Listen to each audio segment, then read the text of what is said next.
जय सिया राम। मैं आचार्य राजेश श्री राम जन्मभूमि अयोध्या से प्रिय दर्शकों प्रस्तुत हूँ आप सबके समक्ष जनवरी 2025 का राशिफल लेकर के। जनवरी 2025 में मकर राशि के जातकों के लिए क्या अच्छे समाचार आते हुए दिख रहे हैं, कहाँ सावधानी बरतनी है उसका ध्यान रखेंगे। जानेंगे आपके स्वास्थ्य का हाल, धनागमन, धन संचयन, प्रेम प्यार, व्यापार, व्यवसाय, शिक्षा, संतान, कैरियर, भाग्य, सबके बारे में विस्तार से जानेंगे। उन उपायों के बारे में भी जानेंगे जिसको करने से महीना आपके लिए बेहद महत्वपूर्ण हो जाए। प्रारंभ में बता दूं, ये वीडियो आपके चंद्र राशि पर आधारित है। यदि आपको चंद्र राशि नहीं पता है तो अपने प्रचलित नाम के आधार पर इस वीडियो को देखकर लाभ उठा सकते हैं। बहुत संक्षेप में जानेंगे पहले कि मकर राशि के जातकों के लिए क्या योगा योग ग्रहों ने बनाया है जनवरी माह में। तो राशि स्थान पर आपके सूर्यदेव और बुधदेव विराजमान है। सूर्यदेव वहां पर 14 जनवरी से विराजमान होंगे। 14 जनवरी के पहले आपके द्वादश स्थान पर विराजमान रहने वाले हैं धनु राशि पर, और 14 जनवरी को आगे बढ़ जाएंगे, मकर संक्रांति करते हुए आपके राशि पर आ जाएंगे। 14 जनवरी से 12 फरवरी तक यहाँ रहेंगे। बुध भी 4 जनवरी से लेकर के 24 जनवरी तक तो द्वादश स्थान पर रहेंगे, लेकिन 24 जनवरी को गोचर करते हुए आपके राशि स्थान पर आ जाएंगे। तो कुछ समय के लिए बुधादित्य योग आपके द्वादश स्थान पर रहेगा और तो कुछ समय के लिए आपके राशि स्थान पर रहेगा। धन स्थान पर शनिदेव विराजमान धनेश होकर के अपनी ही मूल त्रिकोण राशि पर विराजमान रहने वाले हैं। अभी ये 29 मार्च तक रहेंगे। और बहुत खूबसूरत योग है आपके दसम स्थान कर्म स्थान के स्वामी और पंचम स्थान के स्वामी शुक्र, जो बहुत ही जबरदस्त राजयोग कारक हैं। मकर राशि के जातकों के लिए बहुत ही कारक होते हैं शुक्र, और वो जाकर के बैठ जाएंगे आपके धन स्थान पर। तो बहुत खूबसूरत योग यहाँ बनेगा और शुक्र का शनि का साथ भी मिलेगा शुक्र को। तो ये तो बहुत खूबसूरत स्थिति बनती हुई दिख रही है। पंचम आपके तृतीय स्थान पर राहु देव विराजमान रहेंगे। ये राहु भी, तृतीय का राहु भी राजयोग कारक माना गया। तृतीय षष्ठे एकादशे राहु राजयोगो प्रचक्षते शास्त्र कहते हैं। तो यहाँ पर राजयोग कारक है राहु। चतुर्थ स्थान आपका खाली है। पंचम स्थान पर देवगुरु बृहस्पति वक्र होकर के गति कर रहे हैं और 4 फरवरी तक यही यहाँ पर वक्र गति करते रहेंगे, उसके बाद मार्गी हो जाएंगे। भूमिपुत्र मंगल आपके सप्तम स्थान पर हैं। 21 जनवरी तक यहाँ पर वक्री भी हैं, नीच राशि पर भी हैं, यद्यपि उनका नीचत्व भंग हो रहा है। तो मंगल 21 जनवरी तक यहाँ रहेंगे। 21 जनवरी के बाद उल्टी चाल चलते हुए ही आपके 6ठे स्थान पर मंगल आ जाएंगे। ये भी बड़ा खूबसूरत योग बनेगा। और फिर पंचम स्थान आपका खाली है, पूरे महीने खाली रहने वाला है। और केतु देव आपके नवम स्थान पर विराजमान रहेंगे। दसम स्थान खाली रहेगा, एकादश स्थान भी खाली रहने वाला है इस महीने। अब आइए जानते हैं सबका क्या परिणाम मिलने वाला है। तो पहले स्वास्थ्य की स्थिति देखें तो स्वास्थ्य के स्वामी शनिदेव आपके द्वितीय स्थान पर विराजमान है। किसी नशे का कोई एडिक्शन अगर आपको नहीं है तो स्वास्थ्य आपका बहुत अच्छा रहेगा। सूर्यदेव भी आ जाएंगे 14 जनवरी के बाद, स्वास्थ्य को प्रकाशित करने वाले, हेल्थ को बढ़ाने वाले हैं। तो ये अच्छा रहने वाला है आपके। राशि के स्वामी बुध आपके द्वादश स्थान पर रहेंगे 4 जनवरी से 14 जनवरी तक। तो ये भी एक राजयोग बना करके बैठे। फिर भी स्किन एलर्जी के प्रति और बाएं आंख में कोई समस्या ना होने पाए, इस बात का ध्यान रखिए। कोई इन्फेक्शन हो सकता है, वहाँ पर कुछ समस्या होती हुई दिख रही। स्वास्थ्य में दांत की समस्या हो सकती है, दांत में पेन हो सकता है, डॉक्टर के पास जाना पड़ सकता है। तो ये 2-3 समस्याएं सूर्य और बुध के द्वादश स्थान में होने के कारण हो सकती हैं, आपको इसका ध्यान रखिएगा। और धनागमन की स्थिति देखें तो धनागमन के स्वामी आपके मंगल देव हैं। वृश्चिक राशि है यहाँ पर, इसके स्वामी मंगल है। मंगल गोचर कहाँ कर रहे हैं? आपके सप्तम स्थान पर। तो एकादश स्थान के स्वामी सप्तम स्थान पर बैठे हुए। तो जीवन साथी के जीवन के कैरियर की इच्छाएं पूरी होंगी, कोई बड़ी इच्छा पूरी हो सकती है यहाँ पर। चतुर्थ स्थान पर है, यद्यपि नीच राशि पे है, लेकिन ये नीचत्व इनका भंग हो रहा है और वक्री हैं तो 6ठे स्थान को प्रभाव में लिए हुए हैं। तो फलता कोई बड़े लाभ के अवसर होते हुए दिख रहे हैं और जीवन साथी के कैरियर में भी जबरदस्त उछाल होता हुआ दिख रहा है और कोई बड़ा परिवर्तन कैरियर में आपके आते हुए दिख रहा है। मकर राशि के जातकों के लिए बड़ी स्थिति अच्छी और अनुकूल होती हुई दिख रही है यहाँ पर। तो धनागमन की स्थिति तो बहुत अच्छी है, प्रमोशन होता हुआ दिख रहा है। धन के आगमन में वृद्धि कई तरीके से धन आते हुए दिख रहे हैं। अब जानेंगे क्या धन रुकेगा भी? तो धनेश धन स्थान पर जब बैठता है तो कामधेनु योग बना करके शनिदेव आपके बैठे हुए हैं और शुक्र का भी साथ मिल रहा है। शुक्र आपके दसम स्थान के स्वामी है। तो दसम स्थान का स्वामी धन स्थान पर बैठे या धन स्थान का स्वामी दसम स्थान पर बैठे, तो ये बहुत बड़ा लक्ष्मी योग बनता है, बहुत बड़ा धन योग होता है। तो कर्मेश आपके धन स्थान पर बैठे, अपने कर्म की श्रेष्ठता से आप अपने योग्यता से, कौशल से, कर्म से बड़ा धन अर्जित करते हुए दिख रहे हैं और शनिदेव उसमें बहुत ही मददगार होते हुए दिख रहे हैं। तो धन आपका बढ़ता हुआ दिख रहा है और कोई प्रॉपर्टी का लाभ होता हुआ भी दिख रहा है। वाणी आपकी मधुर होगी। जो लोग सोशल मीडिया से जुड़े हुए हैं, सोशल मीडिया इन्फ्लुएंसर है, मीडिया में काम करते हैं, चाहे प्रिंट मीडिया हो, इलेक्ट्रॉनिक मीडिया हो, या फिर आप एक्टर, डांसर हैं, म्यूजिक के क्षेत्र में हैं, एक्टिंग करते हैं, या सोशल मीडिया इन्फ्लुएंसर हैं, यूट्यूबर हैं, इंस्टाग्राम, फेसबुक आदि पे काम करते हैं, या फिर इस तरह के वीडियो एक्टिंग वाले वीडियो बनाते हैं, तो उन सबसे ज़बरदस्त लाभ की स्थिति और उन्नति आपको इस महीने, जिसके कारण से बड़े धनागमन के योग बने हुए हैं। धनागमन, धन संचयन की बहुत अच्छी स्थिति इस महीने पूरे रहने वाली है मकर राशि के जातकों के लिए। अब देखिए आपके शिक्षा संतान की स्थिति क्या है। तो शिक्षा संतान के स्थिति पे देवगुरु बृहस्पति वहाँ विराजमान है, तो संतान लाभ के योग तो पिछले वर्ष मई से ही बने हुए हैं, मई 24 से ही बने हुए हैं और मई तक रहेंगे। तो संतान लाभ तो यहाँ मकर राशि के जातकों को होता हुआ दिख रहा है। और चूँकि यहाँ के स्वामी आपके पंचम स्थान के स्वामी हैं जो धन स्थान पर बैठे हो, तो आपकी संतान आपके लिए लाभकारी हो रही है। आपकी संतान बड़ी है तो वो आपके लिए धन लाभ की स्थिति क्रिएट कर रही है। प्रेम प्यार के लिए समय अच्छा है। प्रेम प्यार में भी आपसी व्यापार, प्रेम और व्यवहार अच्छा होता हुआ देखें, एक दूसरे के प्रति आपकी समझ अच्छी होती हुई दिख रही है। तो प्रेम प्यार के लिए भी अच्छा, रिलेशनशिप में अच्छा है। तो संतान के जीवन में भी अच्छे समाचार आते हुए दिख रहे हैं। पढ़ाई लिखाई में उनका मन लगता रहेगा, कहीं किसी प्रकार की चिंता नहीं है।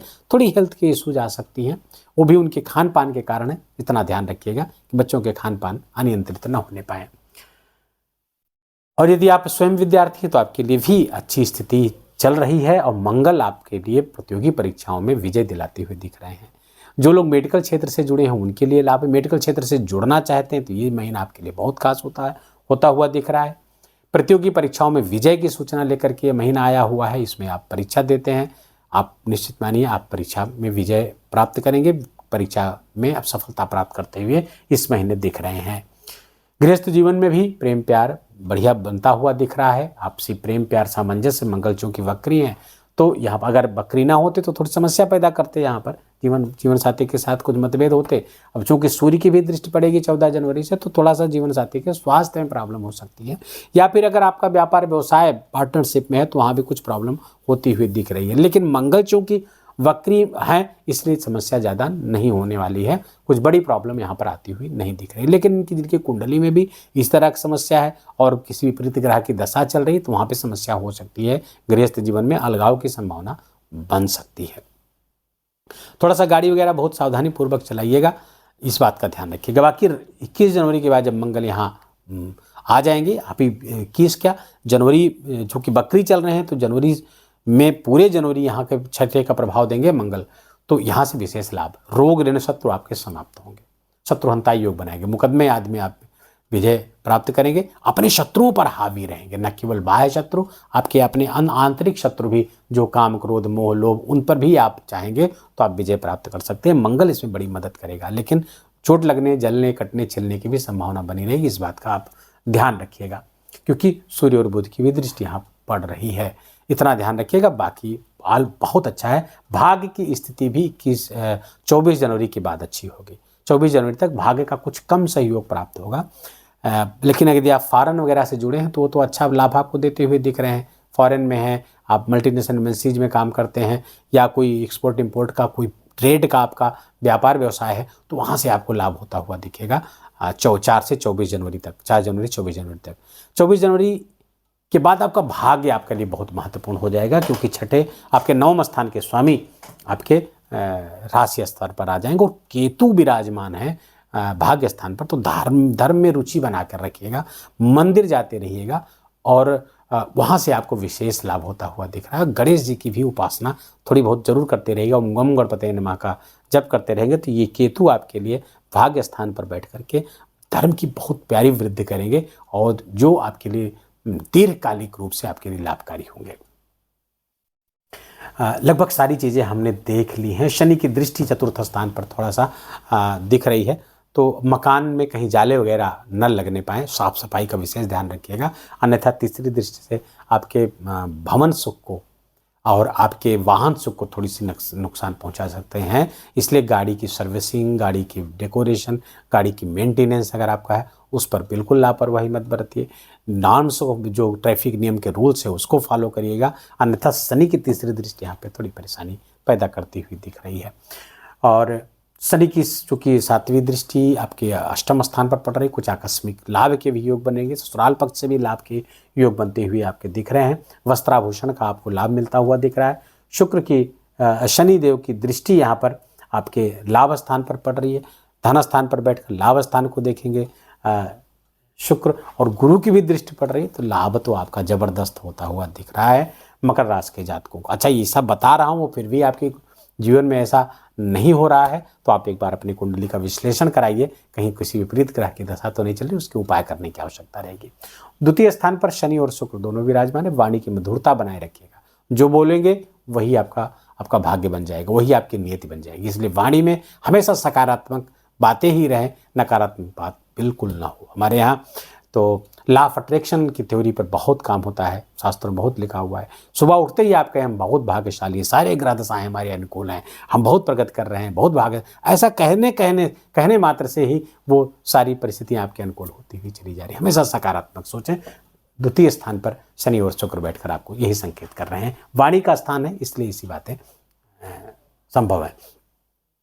लगभग सारे पक्षों को हमने देख लिया। अब उपाय क्या करें? देखिए, 7.5 आपकी चल रही है, अंतिम दौर है, समाप्त होने वाली है। तो आपको करना क्या चाहिए? आप हनुमान चालीसा का निरंतर पाठ करें, 11 बार कम से कम पाठ करें। हनुमान जी के मंदिर जाइए और हनुमान जी के मंदिर जाकर हनुमान जी का चोला चढ़ाइए। चोला मतलब पीला सिंदूर, जनेऊ, पानी वाला नारियल, चमेली का तेल, ये सब आप चढ़ाते रहेंगे तो बिल्कुल शनिवार के दिन तो आपको शनिदेव की अनुकूलता प्राप्त होगी। हनुमान जी की भक्ति जितने करेंगे, जितने प्रगाढ़ होगी, उतने शनिदेव की अनुकूलता आपको प्राप्त होगी, शनि पीड़ा से मुक्ति मिलेगी। दूसरी बात यह है कि आपके लिए महत्वपूर्ण है विष्णु सहस्त्रनाम का पाठ। मकर राशि के जातकों के लिए बहुत अच्छा आवश्यक है, क्योंकि आपके 9वें स्थान के स्वामी ही बुध देव हैं। तो विष्णु सहस्त्रनाम का पाठ सुबह शाम कर सके तो बहुत अच्छा, ना सुबह शाम कर सके तो एक ही बार कर लीजिए, लेकिन करिए अवश्य। इससे आपको विशेष लाभ की स्थिति बनी रहेगी और कुछ करने की आवश्यकता नहीं है, सब कुछ बेहतर चल रहा है। बस केवल हनुमान जी के शरण पकड़े रहिए, सब कुछ अच्छा होगा। अब आते हैं व्रत और त्योहार पर। देखिए, इस महीने जो व्रत होता है, जो इस वीडियो में जो हमारे पुराने दर्शक हैं वो जानते हैं कि मासिक राशिफल में हम एकादशी व्रत को शामिल करते हैं, क्योंकि एकादशी व्रत का न केवल धार्मिक महत्व है या आध्यात्मिक महत्व है, बल्कि इसका ज्योतिषीय महत्व बहुत ज़बरदस्त है। जैसे कुंडली में चंद्रमा या दरिद्र योग बना करके बैठ जाए, नीच का हो जाए, राहु से ग्रसित हो जाए, शनि से ग्रसित हो जाए, तो चंद्रमा विपरीत फल देने लगता है। उसके लिए एकादशी व्रत बहुत रामबाण का काम करता है। एकादशी व्रत करने से ही चंद्रमा अनुकूल फल देने लगते हैं, शनि अनुकूल फल देने लगते हैं, सभी ग्रह लगभग अनुकूल फल प्राप्त होने लगता है, राहु आदि का भी। तो एकादशी का व्रत इसलिए अपने वीडियो में समाहित करता हूँ। तो एकादशी का व्रत जो करते हैं नोट कर लें। उत्तरदाय एकादशी 10 जनवरी को है। खटतिला एकादशी 25 जनवरी को। खटतिला एकादशी किसे कहते हैं? खटतिला एकादशी वो एकादशी होती है जिस दिन तिल का 6 प्रकार से प्रयोग करना चाहिए, ऐसा शास्त्रों में वर्णित। इन 6 प्रकार के प्रयोगों से आपके बहुत जीवन के समस्त समस्याओं का समाधान होता हुआ दिख रहा है। नहाते समय पानी में तिल डाल करके स्नान करिए, दान करिए। तिल का जितना दान करते हैं, कहते जितनी तिल का दान होगा, हर तिल के बराबर आपके पापों का नाश होता है। तीसरा काम करेंगे, अपने पितरों को तिल युक्त जल अर्पित करेंगे एक खटतिला एकादशी के दिन 25 जनवरी को। व्रत करते हो चाहे ना करते हो, सबके लिए अनिवार्य है। और सफ़ेद तिल में गाय के घी को मिला करके, देसी गाय के घी को मिला करके यदि आप हवन करते हैं तो ये आपके लिए विशेष लाभकारी होगा। और सूर्य सूक्त के मंत्रों से हवन करेंगे तो शास्त्र कहते हैं फिर जन्मांतर की दरिद्रता समाप्त होती है, आर्थिक समस्याएं समाप्त होती हैं। भगवान को 5वां ये है कि भगवान को तिल के लड्डू का ही भोग लगाएं और स्वयं भी तिल के लड्डू का ही सेवन करिए, पारण करिए, तो इससे आपको जो है फलाहार करिए, इससे 6 प्रकार की हो गए, 6 प्रकार से तिल का प्रयोग करते हैं तो बहुत विशेष लाभ आपको प्राप्त होता है। अब आते हैं मकर संक्रांति और मौनी अमावस्या। 14 जनवरी को मकर संक्रांति है और 29 जनवरी को मौनी अमावस्या है। ग्रह दशाएं ऐसी स्थिति में रहती हैं, इस दिन यदि हम तीर्थों का स्नान करते हैं तो हमें बहुत लाभ प्राप्त होता है। तो यदि आप तीर्थ जा सके तो महाकुंभ लग रहा है इस बार प्रयागराज में, वहाँ आकर के महाकुंभ में शामिल हो सकते हैं। वहाँ नहीं आ सकते तो अपने नज़दीक के किसी तीर्थ स्थान पर जा कर के बेत नदी में स्नान करिए। वहाँ भी नहीं जा सकते तो घर के जल में गंगा जल मिलाकर स्नान करिए, आपको बहुत लाभ होगा। नारायण नारायण मंत्र का जप करते हुए आप स्नान करें तो बहुत ही पुण्यदायी होगा ये स्नान आपके लिए। तो 2 स्नान के पर्व इस महीने बहुत ही महत्वपूर्ण है। ये लगभग वीडियो संपन्न हुआ। अगर आपको वीडियो अच्छा लगा हो, आपके काम का लगा हो, मेरा बोलना आपका सुनना सब सार्थक हुआ हो तो कृपा करके वीडियो को लाइक करिएगा, अपनों के साथ शेयर करिएगा और चैनल पर नए हैं तो इसको सब्सक्राइब कर लीजिए, बेल आइकन की घंटी दबा लीजिए और कमेंट में जय सिया राम लिखना बिल्कुल भी मत भूलिएगा। मेरा विशेष निवेदन, विशेष आग्रह आपसे। अपना बहुत बहुत ख्याल रखिए, अपनों का ख्याल रखिए, माता पिता की खूब सेवा करके उनका आशीर्वाद लीजिए। जय जय सिया।